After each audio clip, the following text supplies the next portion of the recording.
going to start with game number 1, get that important die roll out of the way. I think the die roll is actually not super important in this matchup right here. I think it's more heavily important for Jesse. If Jesse wins the die roll, I think it's heavily unfavored for John just because of how powerful Mitsurugi is. But I don't think Jesse's necessarily that upset if he does happen to lose the die roll, because the Mitsurugi cards are very powerful at playing into boards. The only thing is if John decides to knowingly go into Dweller as part of his end field. 6 is going to be below average. 8, it looks like John Wilkin is going to be going first. It's time to duel here in top 64 of YCS Orlando, the first Yu-Gi-Oh! Championship Series of 2025. The very first match of this illustrious top cut.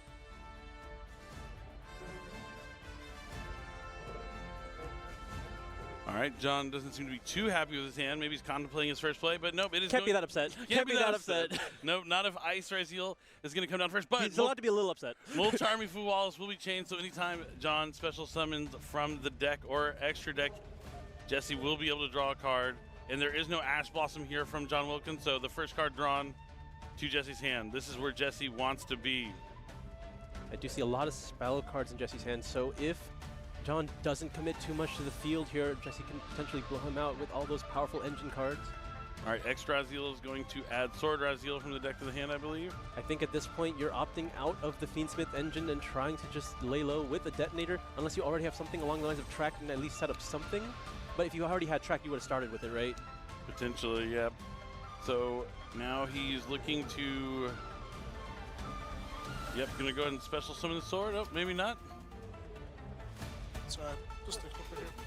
Contemplating his options. It's a tough spot, having to play around the Mulcharmy Fualos. When you play the mini game, you have to really consider how many cards you want to give your opponent and what amount of interruption is enough to just survive until the next turn. It doesn't necessarily have to win the game by itself, but needs to just make it to the next turn.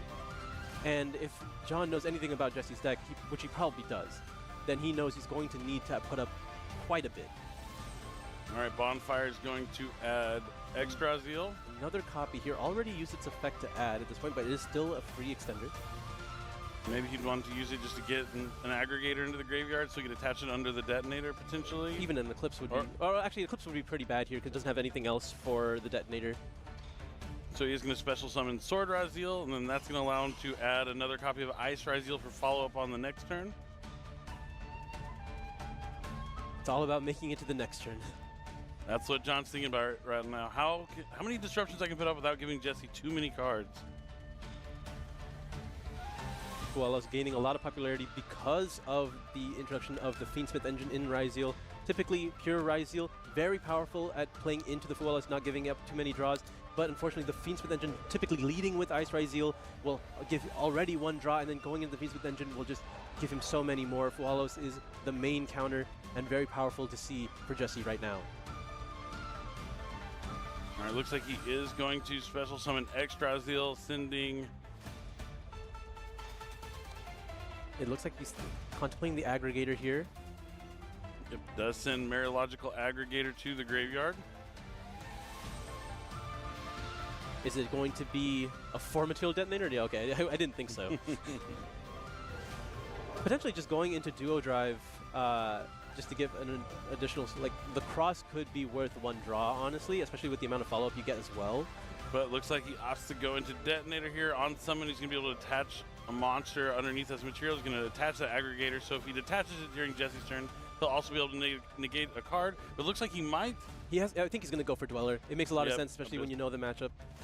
It cuts off a lot of powerful plays here. Yeah, he probably knows that Jesse is on the Mitsurugi strategy, so cutting off those effects from activating the graveyard could be huge for him. Setting one to the back row before passing turn. Jesse has a lot of cards in hand, but not enough to have to put any back with the Fualos. Passing priority in draw phase, so we get to activate that Dweller as soon as he can. And it looks like it will resolve. Now, can Jesse power through what is essentially just a detonator as well as one in the set? 8 in hand? That's a lot of cards in hand. But detonator's a lot of cards too. Very if he true. can't answer it immediately. I don't think I see an infinite permanence in Jesse's hand.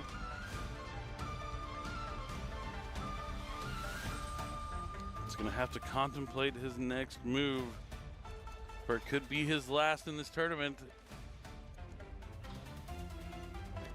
Oh, my bad. I see him eyeing a Mitsurugi card in his hand. Yeah, a lot less valuable under Dweller, but still useful if you're able to develop something. It looks like we're going to start with Mitsurugi Prayers, using its effect, already tributing a reptile with the Night Sword Serpent from the hand. Not a card you want to draw, unfortunately. There are many uses for it. I don't think it's the worst draw in the world, but at least in this instance, you're able to resolve both effects of Prayers here. Mm-hmm. So they'll be able to get a level 4 on the field. Also, Searching any Mitsurugi monster. yep. See if he goes for Saji.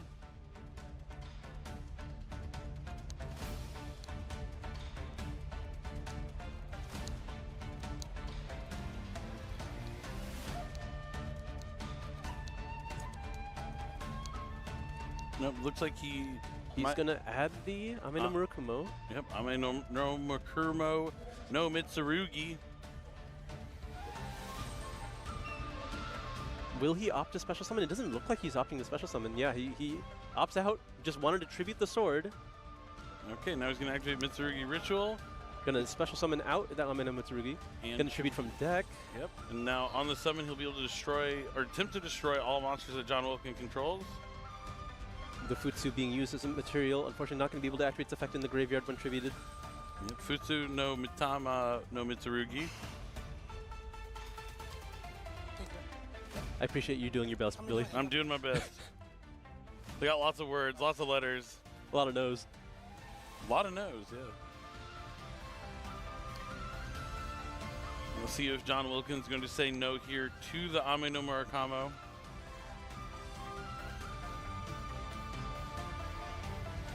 I don't think he really needs to interrupt it, per se. He just needs to protect his own detonator. And then he can also detach the aggregator. Yep. To not have to discard a card later.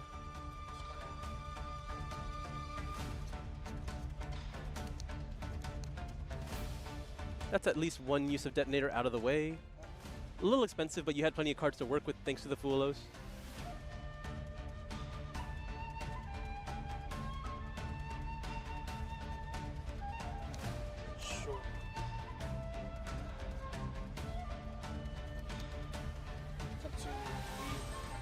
Alright, looks like he's trying to go to battle phase here. Yep. This trades with the detonator very well. It's once per turn to protect, so he gets to eliminate the detonator now, and now he can try to play with potentially some Ryziel cards, if he has any. It would be pretty unfortunate if he doesn't have any, since he drew 8 cards in hand for his turn, but we'll have to see. I do see a couple copies of Ash Blossom, but looks like he's going to use another Mitsurugi Ritual to Ritual Summon from the deck. A little unfortunate here, because again, you are under Abyss Dweller. He's going to tribute his own Ameno Mitsurugi here. Just to have this one live, so potentially if another card is activated from John Wilkins' side, he's able to use its effect to either negate the effect or force him to discard a card. And now we can normal summon Sword Ryziel, which still works. It's functional. Not the best, but is functional. Yep. Not Ice Ryziel, but it will let you get your engine online. Sword Ryziel is going to add extra Ryziel from the deck to the hand. Extra Ryziel also not that great right now. One, because of Abyss Dweller, but two, because it cannot activate its effect to add any cards here because he controls a non-level 4 monster. Decides to send a detonator to the graveyard. Oh, but he does have Cross. All right, so he won't have to go into Duo Drive to access Ryziel Cross, so he might just go straight into another copy of Detonator. He's going to go straight into Duo Drive. Duo Drive. He does not believe that to be infinite permanent set. Duo Drive on summon will be able to attach a material from the graveyard, a Ryziel monster at that, which is why he sent the detonator. Going to resolve the effect here. Yep, attach 2 to add 2 Ryziel cards from the deck to the hand. This will likely be adding a copy of Node and Sword because he still hasn't used the effect of Sword to special summon from the hand. Could be. Optionally, you can go for Ice, but I don't really know how much value Ice is getting you right now.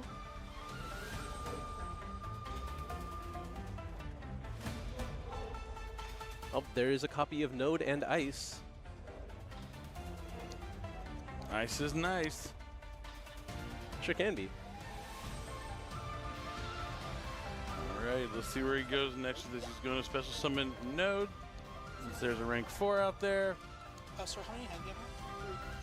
Only down to 3, not too bad from being at 8 cards in hand. So now he's going to use Node, sending the Ice to the graveyard to special summon back Sword Ryziel. Likely only plays the one sword, actually. That makes a lot more sense in this situation. Then the cross will put 2 Raziel monsters at the bottom of the deck and allow Jesse to draw a new card. Now he's going to overlay his 2 Raziel monsters for the rank 4 Raziel Detonator. On summon, he'll be able to attach a monster from his graveyard. Gonna go for the Night Sword Serpent. Why not? Now the Dweller is unfortunately still on the field here, but I think the best single card that Jesse could have drawn is a Mitsurugi Prayers, because both of those Murakumos are properly summoned. So you can set up the Raigeki effect. I will attempt to leave phase. All right, looks like we're trying to go to end phase, and now play is back to John. John gave himself a lot of follow-up in the previous turn, no longer under the restrictive effect of Fualos. Things could have gone worse for John here with so many cards that Jesse had in his hand. He definitely didn't draw into like the best 8 cards he could have. Yeah, it was very heavy into the Mitsurugi. It was a bluff.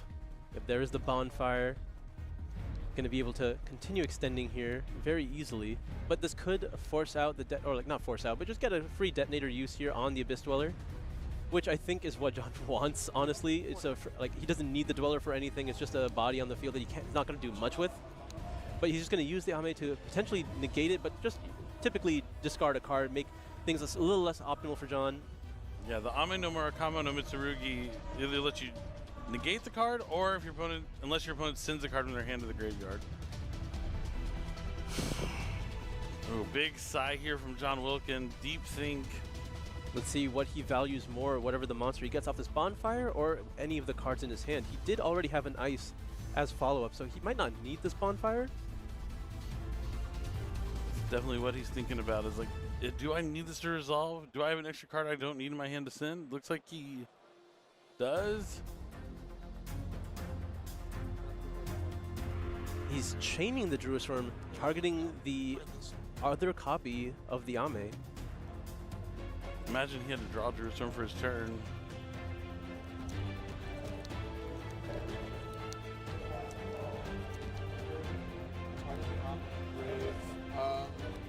Does he want to cross it, or does he want to just use Detonator to take out the Abyss Dweller? Looks like he is going for Detonator, and that will destroy, or attempt to destroy Abyss Dweller. John Wilkin will chain. Which I think is probably just fine. I will.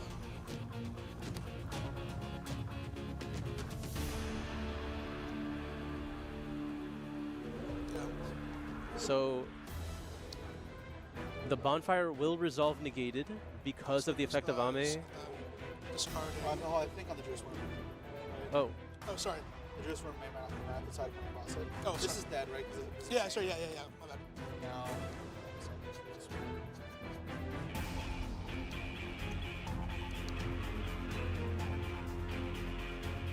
Jesse's still trying to decide if he wants to use Raziel Cross to stop this Bestial Druisworm from coming out. really attempting to cut off as many bodies on the field simply because he knows his opponent is on Fiend's Fifth Right. He wants to just make sure that there are no additional bodies, and he does have to lose the Ame here.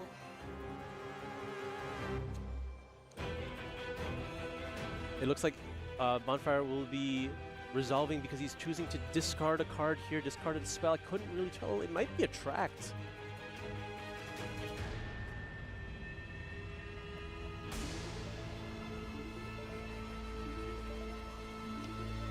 Bonfire going to resolve. I think he's eyeing a copy of X Ryzeal. Yep, going to be grabbing that X Ryzeal here.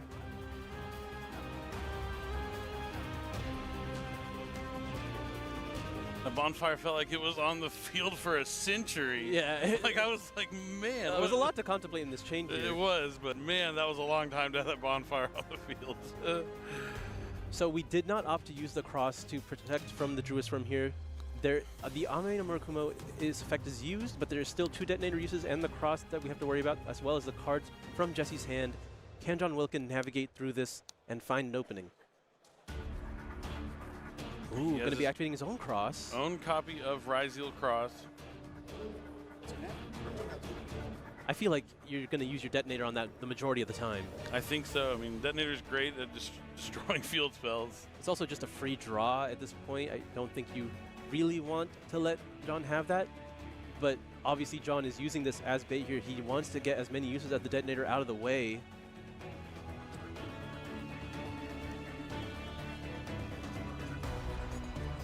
Oh, sorry. So, well, I guess we'll never know what that spell was, but I'm pretty sure it was Fiend Smith tracked.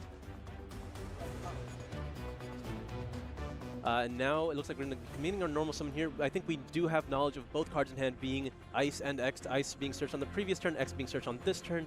So now we're going to be using Ice Ryzeal.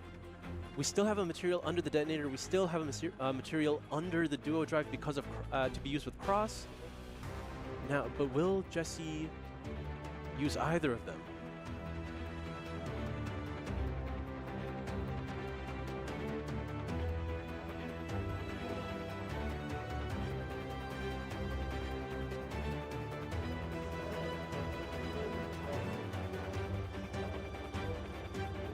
Been some pretty riveting gameplay so far here in game number 1 of Top 64. It's a lot about what pushing. I mean, it seems like small interactions, but every single decision here matters. It's about getting to just 2 level 4s on the field could be devastating for Jesse. He's trying to keep him off the bodies, but also making sure to consider what Fiend Smith options there are, and as well as leaving bodies on the field will allow him to link away the Druid's Form. So he was forcing his opponent to potentially use the X to lock him out of any link summons, forcing the Druid's Form to stay on the field. Could be the case. Or at least he has to crash it in, not be able to conveniently deal with the detonator here, but just in case he's going to preserve his cross effect for the moment that the Druid's Form is going to go after the detonator.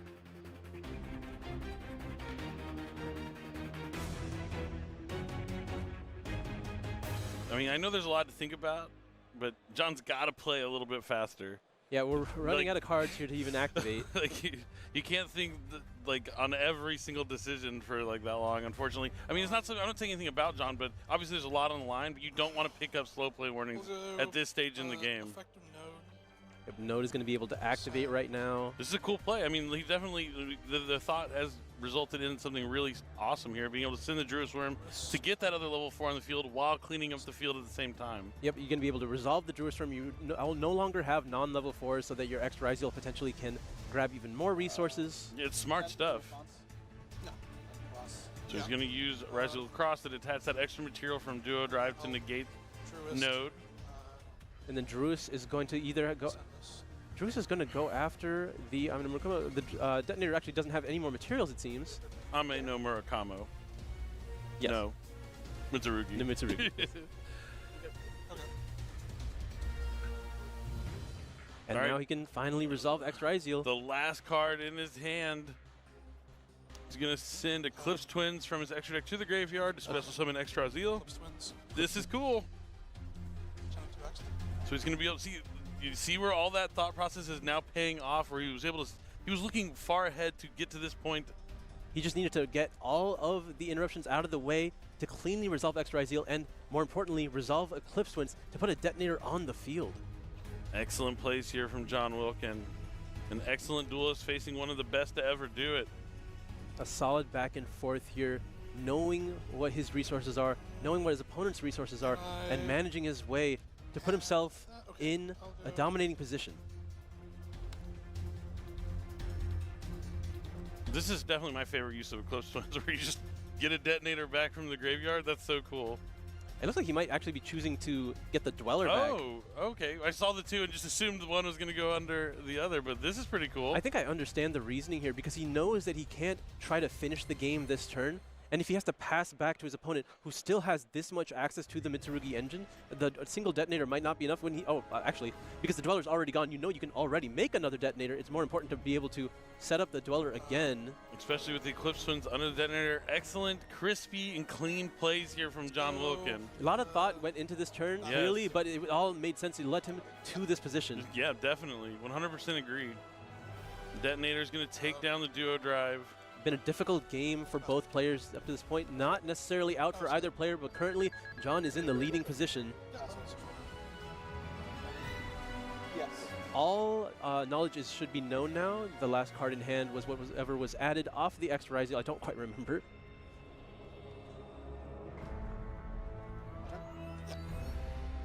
And you get to draw for turn. You still have the Ryzeal Cross,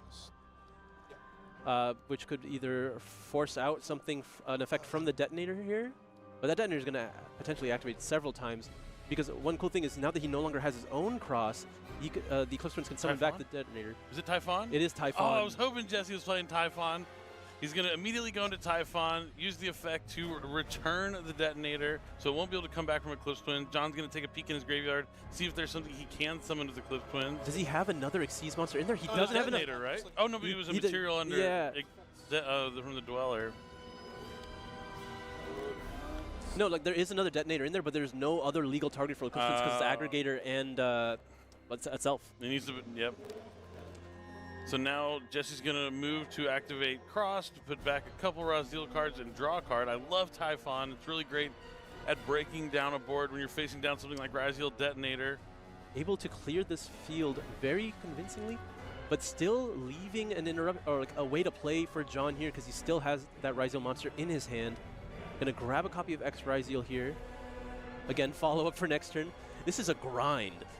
I mean, this is both these players, when you're playing against an excellent duelist, you have to do everything correctly, consider all your options, and here we are.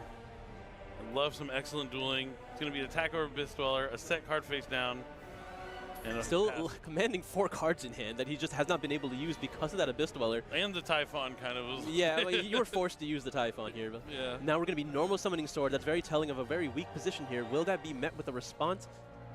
We know Jesse has a couple Ash Blossom and Joyous Springs. He's had them for a long time. We know. I don't know if you at home know. We've been seeing him in his hands. I think they're pretty clear on the screen there. Oh, okay. Yeah, sometimes we have a wider shot on the side, so I didn't know if you guys at home could always see the cards in their hand. But Ash Blossom and Joyous Springs is going to come down here, and that's it. He gets to take it. Wow, what a thrilling back and forth game. If you go back to turn 1 and saw how many cards he was drawing, you'd assume Jesse was always in the commanding position. But John really found a way to, despite that Multi-Army Swallows, stay in the game for as long as he did. I mean, he had to play every play he did to be in that position he was in, but what it came down to was Jesse's deck building. It came down to the fact that he decided that he needed to include Super Star Slayer Typhon Sky Crisis in his extra deck. It's a card that I just find myself not wanting to ever cut from my extra deck, because the second it's not there is the second you're going to need it. Exactly. This is definitely more of a toolbox strategy for Jesse here. The Mitsurugi engine typically does come with a lot of heavy demands, but he's found a way to incorporate a lot of what pure Ryzeal is along with it.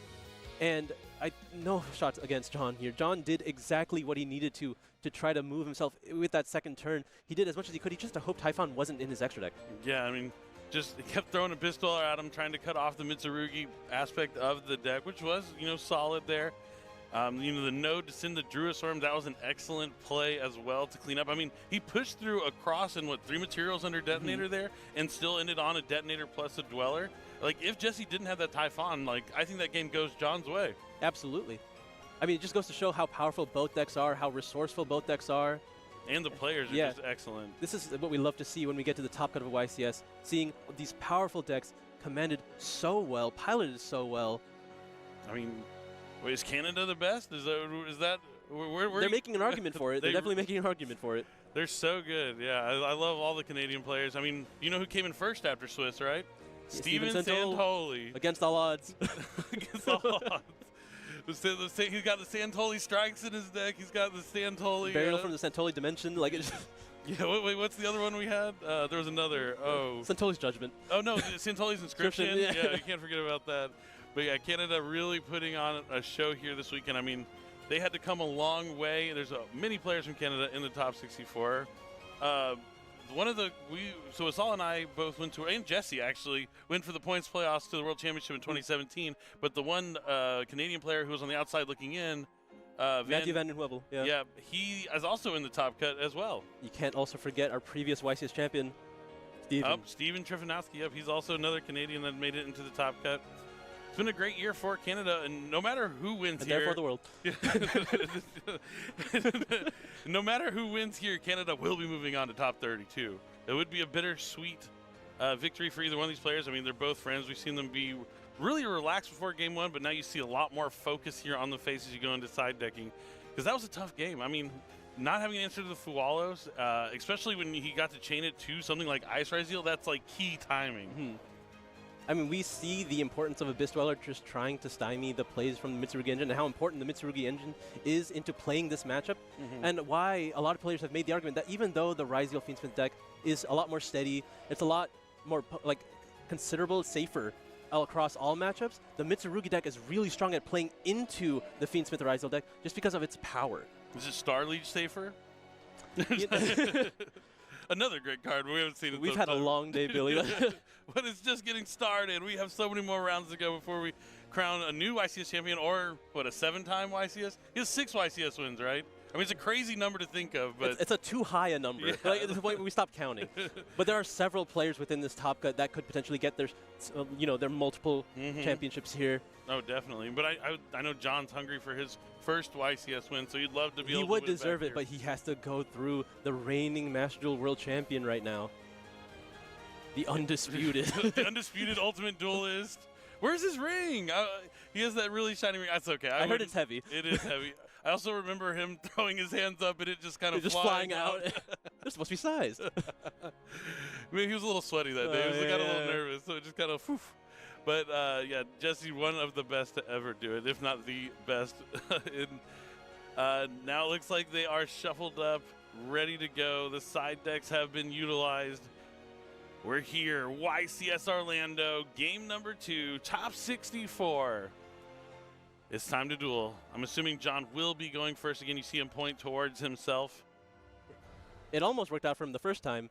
His hand actually looks pretty strong here. I know I saw an ice Ryzeal. Does Jesse have another Molcharmy? Does John have an answer? Stay tuned. And he's going to start with Engraver. That's strong. That's strong. Now, this is one of the best starts that you can have as long as Jesse doesn't have Droll and Lockbird, and it doesn't seem like it. He's not touching his hand. He's letting it stay on the table. Jesse doesn't look that pleased. He's grimacing a little bit. I mean, he does have a bit of a poker face. You never really know how happy he is. The king is not amused. That's the burst text for Supreme Darkness. You want to take a look at the front of the box. The king is not amused. Could be applicable here for Jesse Cotton, though. That's what the K stands for. Jesse K, Jesse King, Cotton. His middle name is Dean. Oh, I thought it was King. No. Oh, close. It's close. A dean is kind of like a king of a college. Yeah. Sure. Well, it's a stretch. It's a Goki Octo stretch. Oh my God! I got the chambers. I got these all day. Someone help me. I want to point out, did he normal summon that extra? He absolutely normal summoned that extra Ryzeal, by the way, to add Sword Ryzeal here, and then followed up by activating Tract to get the Lurie. Interesting. Sorry, I gotta be declaring my actions a little more. Yes, lock my effect. Yeah, John, declare your actions so we can hear you. We need to know what's going on. I mean, I definitely understand it. Nothing was sent from the extra, so it's very clear that the extra was normal summoned. But this does not restrict him. 1, 2. Rather had one in there. Very interesting to try to use the X to see if anything would happen before resolving the Tract. I'll go effect. All right, so he's going to equip the Requiem to the Lacrima. He's going to be able to contact, fusion, summon out Necroquip Princess. And then going to be sending back the Lurie for the Engraver here. I think this was... Ooh. Nibiru the Primal Being, cross out Designator. Slap it right back in the hand. Nibiru the Primal Being will not be able to resolve. This play makes sense because I think X was his only Ryzeal card. So normal summoning is the only way to actually access the remainder of the field, because if you... He scoops? My hand is unplayable. His hand is unplayable. Okay. Yeah, I like how Jesse actually put his hand on top of his deck, conceding No, the old-fashioned way. I see him do it all the time. He just palms the deck. He's like, I'm conceding. I love it. Love to see it. Someone read the rule book. So we're going to a game 3. Let's go. But this time we're going to see Jesse Cotton probably go first. We're going to see how it's going to play out. John looking a little happier than he did. He didn't have to work that hard for this one. I guess happy's not the right word, but no, he's still focused. Oh, no, I don't know. Somewhat relieved. Somewhat relieved. But I mean, this is the most difficult challenge now. You can breathe a little bit. Can you breathe? Now you have to go second into Ryzeal Mitsurugi. Yeah, that was a quick one, so we don't have to worry about time too much, because that game 1 was pretty long, but it was a beautifully constructed game number 1. Every decision had a reason, Jesse's looking focused, not as many smiles as we saw pre-game, but, you just got to zone in, lock it in. These players are absolutely locked in, hyper-focused now. I mean, we saw like normal summoning extra Izeal is a play that you make there just to make I've sure never that seen it. No, you have to do it in that situation because if you want to play Fiendsmith cards and you wait any longer, then you don't ever get to use extra Izeal's effect to add anything because you just will have a non-level 4. Except for like the Lacrima that you can get on the field, but you don't know where you're going to be stopped. So just normal summoning, at least setting up the Sword Izeal. You can summon Sword Izeal at any point further in the combo because you have put the extra Izeal somewhere in your possession. Yep, those are the little nuances and key things you pick up from playtesting that you might not otherwise know if you're just trying to like memorize a combo video. Yeah, both these decks, you know, they have their one-card starters, but they're so flexible with how you play them, and you really have to consider how you want to play with your entire 5-card hand and also considering every single option that your opponent has to stop you. Certainly. He played a little bit harder into the Imbued of the Primal Being, knowing that he had the Crossout Designator to counteract it. You can make better plays knowing what your tools are. Yeah, it's a lot easier to play when you have a cross-out designator in your hand. Like, you can worry about, like, one interruption, but you know you're going to be good for, like, the second one at minimum. And Fiendsmith is already just so good at playing into multiple interruptions because you're setting yourself up to be able to play on the next turn if you can just put up something. Looks like the players are getting ready here. The decks are being shuffled up, just doing some final considerations with Alex's side deck here. And now, just some final shuffling, and we're about to start game number 3 of Top 64. Whoever wins will be moving on to top 32. And, you know, we're playing top 64. We had 12 rounds of Swiss because we capped out this weekend. Yeah. 2,271 players. So many people coming out at the beginning of the year to play some Yu-Gi-Oh! It's been a while since we've been in Florida, so it's awesome to see a lot of those hometown heroes come out, along with people flying in from all parts of the world, including Canada. You know what's funny? My first YCS I won was in Toronto, so it makes sense that I would play a Canadian in the finals. But my first YCS that I lost in the finals was also against a Canadian, Omar Beldon. I've actually played against a Canadian, I think, in like half of my YCS finals that I've played in. They're pretty good at the game. They're good. They've been good for a long, long time. I mean, the Bolito brothers, like you go up Matt Peddle, there's plenty of Canadian players out there that have been making names for themselves for so many years. I think part of the reason why Canada stays so strong is because their players bring up the newer players.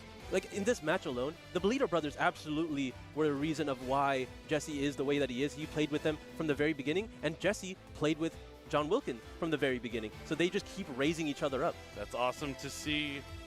And now they're here facing each other, against each other on the biggest stage of them all. It's going to be game 3. The decks have been side decked, shuffled up, the hands are drawn. It's just an epic moment here in Yu-Gi-Oh! History.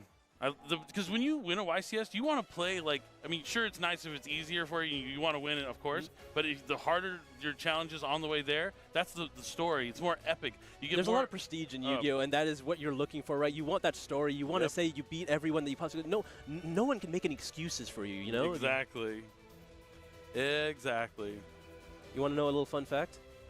Your first YCS champion was at Toronto. That was Jesse's first YCS. Oh, yeah, was it? Oh, yeah. That's... So... You're telling me I helped inspire the Jesse Cotton? He says that. He does say that. Oh, because his first, I remember him telling me his first 2 YCS he attended, I won both of them. Yeah. So you were his hero for a while. Aww. And now he knows you, so it's a little bit of a shame. You know, never meet your heroes. Never meet your heroes. That's so funny. But it looks like the judges are talking about something real quick before we jump into game number 3. But going back to that, I didn't know that for so many years. And later on, Jesse and I become friends. And then eventually, Jesse and I face each other at the World Championship 2017 in the last round. I got the dubs, but unfortunately, I still didn't make top 8. Came in 12th place. Sad day. He got his revenge, though. He went to every World Championship after the fact. I would say he got his revenge. Yeah, and now, you know, look at him now. He is a world champion. Look at him now. He is definitely one of the best to ever do it. One of the best duels I've ever faced. I mean, even like we'll play like some older Time Wizard formats, and like even that format where I won 2 in a row, the Plant Tengu format. His deck is really cool. He uses stuff like Tragodia, Compulse, and he destroys me every time we play that format. So it's kind of like the main deck Snowman Eaters as well, I believe. Yeah. I also have another funny story. We played in, I didn't know this, Jesse told me this, but every time I would like lose in a YC or something, I would always go grind the public events because I'm still trying to play Yu-Gi-Oh! And have fun. And I think we played like in a battle pack like event, and apparently I beat him because I just had like a Penguin Soldier lock, right? He just kept having to set a monster, and I would flip Penguin Soldier, return his monster, my Penguin Soldier, like reset it, and just attack him with whatever monster I have on the field. So looking back, that's like a fond memory that I don't remember. Okay. But I remember Jesse fond telling me memory. the story. Okay. He was like 14, and I was probably like in my 20s, so Yeah. I was just playing against a kid at the time. Just but demolishing a kid, huh? I didn't know he was going to go on to be the best or one of the best So to ever he do went it. on to demolish some kids. I think it's a pretty famous story of that. No, we don't want to talk about that. We don't talk about Jesse's round one at, what is it, YCS London? I thought we didn't talk about it. No, we don't talk about Jesse. We don't talk we'll talk about him here, though, this weekend. I mean, I think we should give some more credit to John Wilkin here. Oh. He's made it up to this point. He has been playing for a long time as well. And we mentioned, even though he does not have a championship himself, he did get second place at the YCS, the first Vegas. Another infamous moment in Yu-Gi-Oh history. I don't know. He was on the receiving end of the zone locks from He got all of Dominic his Cao. zones locked. You know, when we were like talking about because the commentary in the Kashira format, we're like, well, if we're commentating and they're locking out the zones with Kashira Shangri-La, we need to know like what zones they're locking. It didn't occur to me that they would just lock all of them and it would look the way it looked. A lot worse than it was. He almost happened to him all 3 games, but he had Nibiru for one of the games to actually win. But managed to survive one out. But unfortunate for you to be known as the person that happened to. He's trying to get past that moment, get through. You know, he just keep playing, right? Never took anything away from him. He's considerably strong at this game. Oh, he continues really to do well all the time. I mean, just go back to that game 1, and even though he had to think that play was beautiful. It was art. Yes. That's what I like about Yu-Gi-Oh! Like when it's like a painting and they paint this picture, and you're like, you see at the end, you're like, oh, I didn't. Like they knew where they were going with it, but I did not anticipate it. And then once you see the whole picture, you're like, every decision makes sense. It all comes together at the end. amazing. You were clearly trying to get to this point. And I mean, you were getting a little antsy. He was taking some time to consider his options, but I was getting a little sleepy. I'm like, he was having to sip considering my his options. water, like wake up a little bit, splash it in my face. Their players are obviously a little bit more stressed now. They are in the pressure zone. They are in top 64. Every decision matters, and every decision in that game absolutely did matter. It was beautiful to watch, yeah. And going back to that Kastira match, also John Wilkin didn't do himself any favors when they were doing the introductions to the teams. He pretended to be holding the trophy, and then they photoshopped the stuff. I don't know if you remember. I think at some point, do you remember the first match you commentated? Oh yeah. Yeah. So in that tournament, I got 4th, unfortunately. You know, it was YCS Anaheim. Yes. That was Metal Foes format. Yeah. And obviously the top 3 players get their prize card, and it was Utopia Kaiser. And someone it was Blair Hunter. He handed me a regular Utopia, said stand with this, and I did. I standed with my Utopia, and that's how all that started. Oh, that's so funny. Yeah, I almost that was my first event. Yeah, I ever commentated. I was still playing competitively. I didn't work for Konami, so I could still play in Tier 2 events. Kind of like you. You commentate. Now that I work for Konami, I can't play in YCSs, unfortunately. I mean, unfortunately for me, fortunate for everybody else. Yeah. I would be out there with 10, 12, 13. I mean, I thought I should have 10 wins when I was still playing. Right. I've made because every loss in the finals you had, you were actually supposed to win, of course. Oh, always, yeah. And top 4. I mean, to be fair, in top 4, I've discarded my opponent's entire hand turn 1 and still lost. So whose fault is that? It was mine. Yeah, it was mine. I shouldn't have drawn Mystical Space Typhoons against the Frog Coelacanth. Why were they in your deck? It was game 1. All right. It was game 1. Okay, but here's actually game number 3. But this is game 3. We're finally ready to jump into it. You don't have to listen to any of our stories anymore. It's Jesse versus John. The players seem ready to go. Do they? I hope so. I really hope so. I don't know if this looks ready to go. It looks like they're still kind of waiting. The hands are there. These hands? No, not those hands, Billy. No one wants those hands. Yeah, no one wants these hands, that's for sure. But yeah, they are about to duel. I'm they're as confused as we All are. right, here we go. Oh, there we go. The hands are shaking. Game 3 finally underway. 13 minutes on the clock, maybe a little bit more. Sometimes our clock's not always the same as the feature match stage, but we'll go ahead. They should have ample amount of time to play this game 3. Oh yeah, for sure. Summon Ice Riser. Perfect. Let's see if we can get started.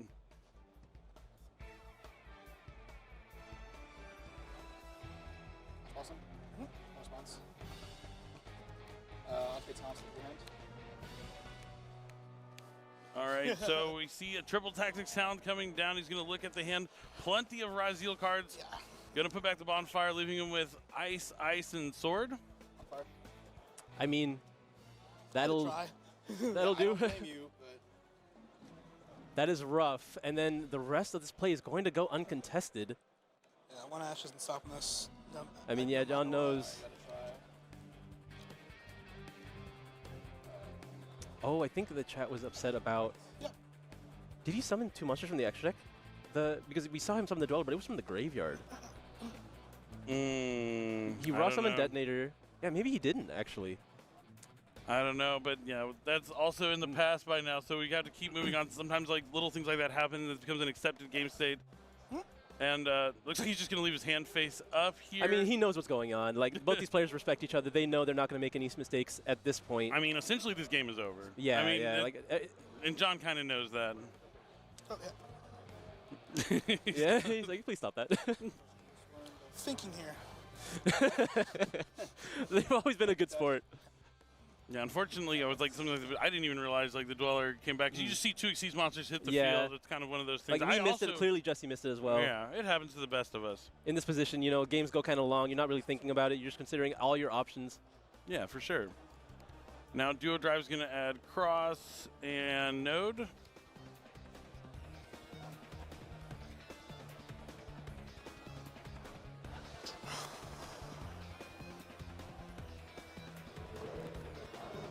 We'll see if he opts to go into the Mitsurugi side of his engine. He knows he's safe to play into it. So we special summon the Node here. Node is potentially going to use its effect. We're going to activate the Cross. I mean, just, you know, why not? Why not? You want to have it face up for once your proper play. Touchdown. He knows there's not going to be any interruptions here, but we're just going to make a Duo Drive here in defense. Detonator. Yes, Duo Drive's already there. Duo Drive also in defense mode, though. I will pass turn 2. Okay, opting not to do anything with the Mitsurugi side, just going steady. He drew a good card. I think he drew a triple tactics talent. That is, I don't know why I'm whispering. Card. They're so far away from us, but... You don't want me to hear it. I want to make it... You're talking only... a new challenge, Asala. Listen to my whispers. All right, we're going to be immediately responding to the Ice Ryzeal with the effect of Detonator, and then likely negating the effect with Cross. Both from the Detonator. Oh, Interesting. Leaving the material on the Duo Drive.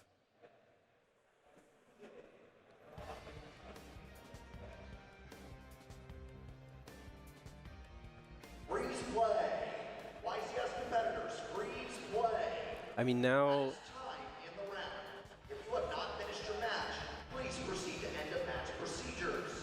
If you need assistance with these procedures, please raise your hand and call for a judge. If you have a time extension, it begins now.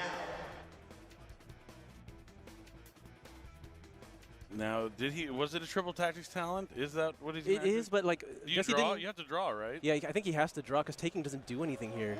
Oh, but he has the Ash. Oh, he's going to do hand. Oh, well, you know... Oh. What are you going to do? Like... Oh. He has Sword Ryzeal that he can special summon, but like if he opts to do that, then he needs to get rid of the Ash. I think you have to go after the Raziel, right? Just, I mean, he has Cross and Duo Drive. If he can't deal with the monsters... Does John Wilkin play Typhon? Nope. I kind of doubt it. I mean, maybe he does, but This is a tough call. this is a really tough call.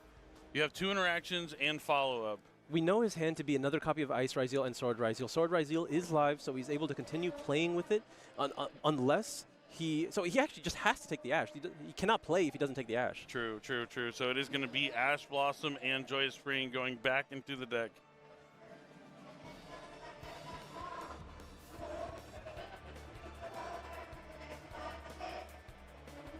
Going to be special summoning Sword Ryzeal, attempting to use its effect. Going to Detonator, destroy it. That's going to let him add... Another Light Pyro. That's going to be the X Ryzeal. Very powerful here. If John comes back this game... It's possible. I mean, that draw was exactly what he needed, and he had to go for hand too but these players are so good. X Ryzeal it blows my mind. I mean, they've been playing this game for a long time. They've been playing these decks for a long time. They've made their practice. They come into this event prepared.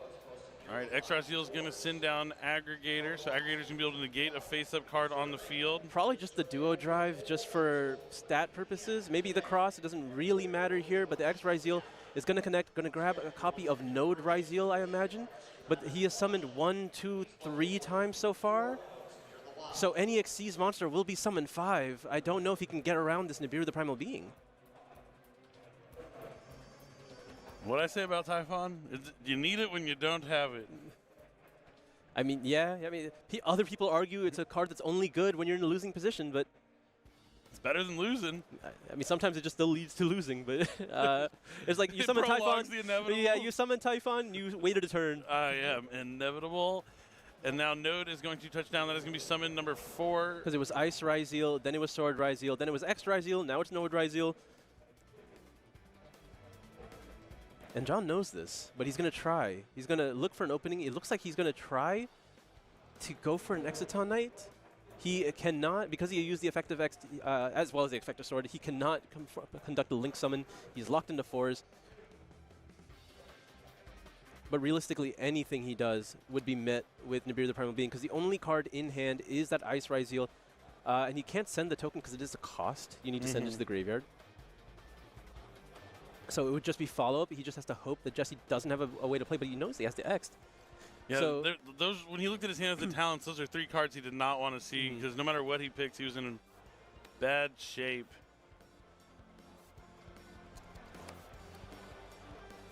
At least X doesn't actually allow him to play if he resolves Nibiru. So Detonator's going to be able to go after The aggregator here. Now it's a question of whether or not he even wants to use Nibiru in this position. Yep. At the very least, he might want to make the token smaller. Like, yeah, this is the thing, right? You're going to let him clear up one of the monsters. You're going to Nibiru in main phase 2, and you're going to summon both monsters in attack position so you can clear on Nibiru. I mean, honestly, I thought I lost, so I just, like, checked out. Yeah, so here you go, man.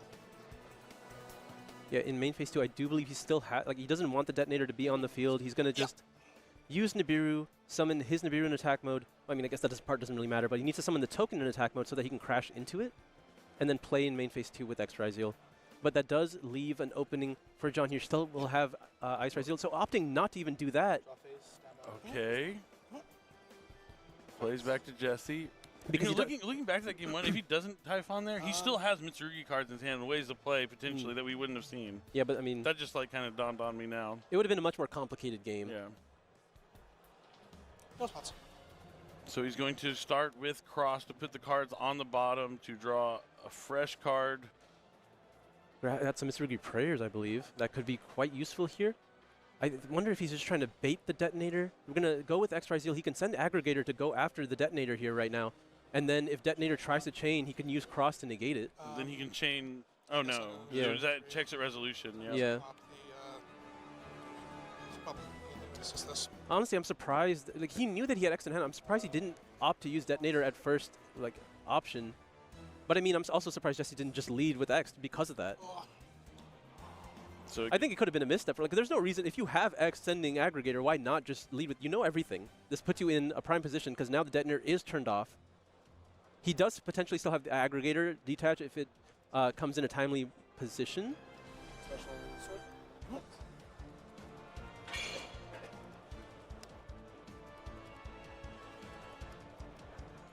Sword's able to grab Ice here. In a strong position now.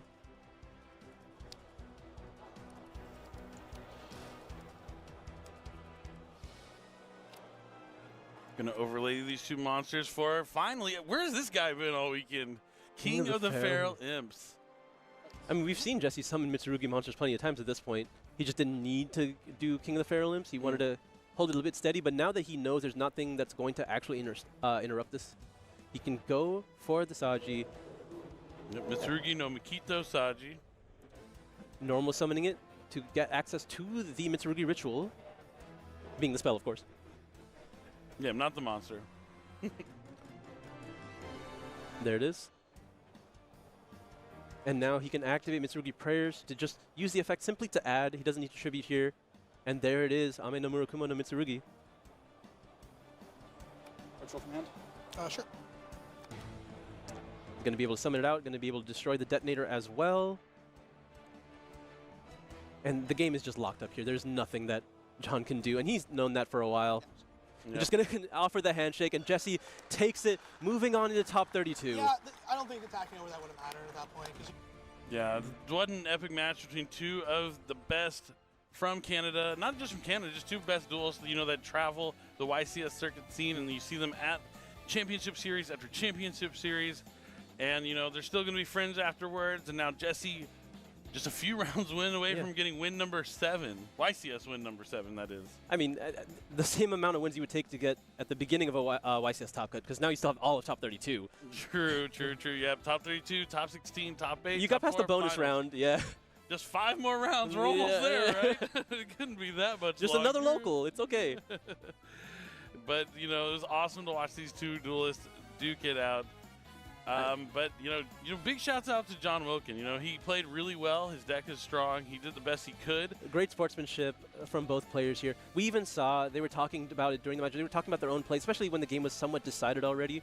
Jesse mentioned, oh, why didn't he attack over the duo drive? Because it had a material left, which was useful under the cross. It was objectively incorrect to attack over the detonator in that position. And John was responding, oh, he was already accepting defeat, essentially. He didn't think about it. He checked out, kind of. Yeah, I mean, because his hand was horrible. Yeah, well, I mean, it wasn't necessarily bad. It just played into Jesse's hand. When your opponent gets to look at it and know what you have, it's rough.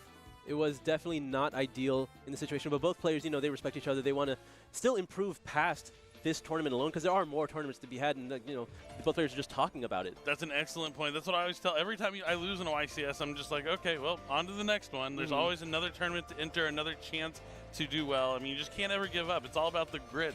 I mean, if I gave up every time I lost round 1, I would have been done playing Yu-Gi-Oh! A long, long time ago. It can be frustrating sometimes losing, but you have to learn from it. Like, as long as you're learning and adapting and trying to grow and not thinking about, like, oh, I lost to that card should, you know, be forbidden. It's too strong. It beat me. Forbid that card. I don't like it. Like, that's not a way to get better at Yu-Gi-Oh!